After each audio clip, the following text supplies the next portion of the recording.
اللہ اکبر اللہ اکبر۔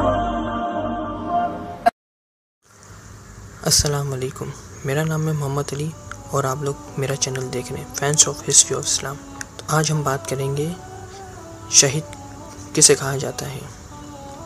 امام فخر الدین رحمۃ اللہ علیہ فرماتے ہیں، شہید وہ شخص ہے جو اللہ تعالیٰ کے دین کی صحت و صداقت کی کبھی تو دلیل و برہان اور قوت بیان سے اور کبھی شمشیر و سنان سے شہادت دے، اور اللہ کی راہ میں قتل ہونے والے کو بھی اسی مناسبت سے شہید کہا جاتا ہے کہ وہ اپنی جان کو قربان کر کے اللہ کے دین کی حقانیت کی شہادت دیتا ہے۔ اس معنی کے مطابق تسلیم کرنا پڑے گا کہ شہادت انعام و کمال حضور صلی اللہ علیہ وسلم کی ذات مبارک میں مدرجہ اتم موجود تھا، اس لیے کہ اللہ تعالیٰ کے دین کی حقانیت کی جس طرح آپ نے بے شمار دلائل و برہین اور روشن بیانات و معجزات کے ساتھ شہادت دی ہے اور کسی نے نہیں دی۔ کون نہیں جانتا کہ اسی دین حق کی صداقت کی شہادت کے سلسلے میں ہی آپ نے مکہ مکرمہ مسلسل 13 سال تک ناقابل اذیتیں برداشت کی، گلیوں بازاروں اور طائف کے میدان میں پتھر کھائے اور نہایت ہی نازیبا قسم کے کلمات سنے۔ چنانچہ فرمایا، جس قدر میں اللہ تعالیٰ کی راہ میں ستایا گیا ہوں، کوئی پیغمبر نہیں ستایا گیا، یہاں تک کہ وطن اور گھر بار چھوڑ دیا، مدینہ منورہ میں آ کر بہت سی جنگوں میں نفیس شرکت فرما کر شمشیر و سنان کے ساتھ بھی گواہی دی،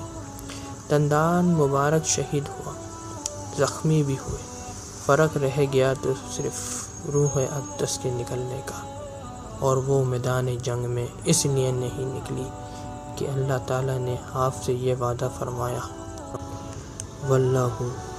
یعصمک من الناس، اور اللہ آپ کی جان کو لوگوں سے بچائے گا۔ تو اگر کسی جنگ میں آپ کسی کافر کے ہاتھ سے قتل ہو جاتے اور آپ کی روح انور پرواز کر جاتی تو کافروں کو اللہ تعالیٰ کے وعدہ اور قرآن کی تکذیب کا موقع مل جاتا کہ اس نبی کے خدا نے تو لوگوں سے ان کی جان بچانے کا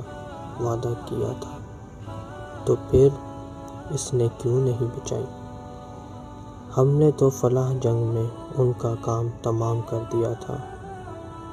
ثابت ہوا کہ شہادت جوہری کی حقیقت آپ کی ذات پر بدرجہ اتم پوری ہوئی۔ غزوہ خیبر میں ایک یہودیہ عورت زینب بنت الحارث نے بکری کا بھنا ہوا زہر آلود گوشت حضور صلی اللہ علیہ وسلم کی خدمت میں ہدیۃً بھیجا۔ آپ نے اس میں سے کچھ کھا لیا تو اس بھنے ہوئے گوشت نے آپ کو خبر دی کہ میں زہر آلود ہوں۔ آپ نے اسی وقت ہاتھ اٹھا لیا۔ آپ کے ساتھ ایک صحابی حضرت بشر بن برا نے بھی کھا لیا تھا، جو اسی وقت اس کے اثر سے شہید ہو گئے۔ آپ صلی اللہ علیہ وسلم نے اس یہودیوں کو بلا کر پوچھا کہ تجھے اس حرکت پر کس چیز نے اکسایا؟ اس نے کہا، میں نے چاہا کہ میں بطور امتحان معلوم کروں کہ آپ نبی ہیں یا بادشاہ۔ نعوذ باللہ، اگر آپ نبی ہوں گے تو آپ کو نقصان نہیں پہنچے گا، اور اگر آپ بادشاہ ہوں گے تو میں لوگوں کو آپ سے راحت و آرام دلا دوں گی۔ چنانچہ وہ حضرت بشر کی شہادت کے قصاص میں آپ کے حکم سے قتل کر دی گئی۔ علامہ درقانی رحمۃ اللہ علیہ فرماتے ہیں، اور بے شک یہ بات ثابت ہو گئی ہے کہ ہمارے نبی صلی اللہ علیہ وسلم نے شہادت کی وصال پائی، اس لیے کہ آپ نے خیبر کے دن ایسی زہر ملائی ہوئی بکری کے گوشت میں سے کھایا جس کا زہر ایسا قاتل تھا کہ اسی وقت موت واقع ہو جائے۔ چنانچہ اس زہر کے اثر سے بشر بن برار بن معرور اسی وقت فوت ہو گئے، اور آپ صلی اللہ علیہ وسلم کا باقی رہنا معجزہ ہو گیا۔ وہ زہر آپ کو اکثر تکلیف دیتا رہتا تھا، یہاں تک کہ اسی کے اثر سے آپ صلی اللہ علیہ وسلم کی وفات بھی ہوئی۔ علامہ امام جلال الدین سیوطی رحمۃ اللہ علیہ فرماتے ہیں، امام بخاری اور امام بہقی نے حضرت عائشہ سے روایت کی، انہوں نے فرمایا کہ نبی صلی اللہ علیہ وسلم اپنے مرض وفات میں فرماتے تھے کہ میں نے خیبر میں جو زہر آلود گوشت کھایا تھا اس کی تکلیف ہمیشہ محسوس کرتا رہتا ہوں۔ تو اب وہ وقت آ پہنچا کہ اسی زہر کے اثر سے میری رگ جان منقطع ہو۔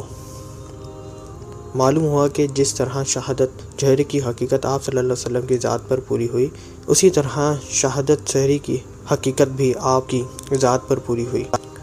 آپ صلی اللہ علیہ وسلم کو زہر دیا گیا مگر اس کے اثر سے فی الفور آپ کی وفات واقع نہ ہوئی۔ اسی لیے یہاں بھی وہی وعدہ خداوندی واللہ یعصمک من الناس اس کے لیے منع ہوا اور زہر کا آپ پر اثر انداز نہ ہونا آپ کا معجزہ ہو گیا۔ جب یہ ثابت ہو گیا کہ دونوں شہادتوں کی حقیقت آپ کی ذات پر پوری ہوئی تو اب دیکھتے ہیں کہ ان دونوں شہادتوں کا ظہور کہاں جا کر ہو۔ حضور صلی اللہ علیہ وسلم کا ارشاد گرامی ہے کہ بے شک حسن اور حسین دنیا میں میرے دو پھول ہیں، اور ظاہر ہے